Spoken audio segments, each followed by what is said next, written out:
या ठिकाणी आज आम्ही जे सगळे जमलेला आहे, एवढा जे परिसर बघायला, एवढ्या तीव्र उन्हामध्ये, एवढ्या मला वाटते 42-43 डिग्री टेम्परेचर असेल, एवढं सगळं असताना एवढ्या मोठ्या प्रमाणावर या ठिकाणी सगळे आमचे बांधव जमलेले आहेत. ते शामराव गुरुजीच्या प्रेमापोटी अतिशय चांगलं काम आहे त्यांचं. सामाजिक असेल, ज्या क्षेत्रामध्ये ते काम करतात, ते शिक्षण क्षेत्र असेल, राजकीय असेल, कैलासवासी निवृत्तीराव लोणेंसोबत त्यांनी काम केलेलं आहे.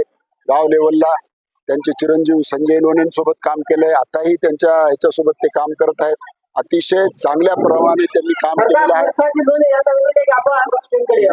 नियत वयोमानानुसार ते जरी सेवानिवृत्त झाले असले तरी लोण आणि पंचक्रोशीतील बाकीच्या सगळ्या सामाजिक, शैक्षणिक आणि धार्मिक, विशेषतः लहानच्या तपोवन बौद्ध भूमीमध्ये जी दरवर्षी धम्मपरिषद होती, त्या धम्मपरिषदेत सुद्धा अतिशय महत्वाचा सहभाग किंवा ज्याला पाठीमागं राहून, ज्याला बॅकबोन म्हणतो आपण, तसं काम शामरावजीचं आहे.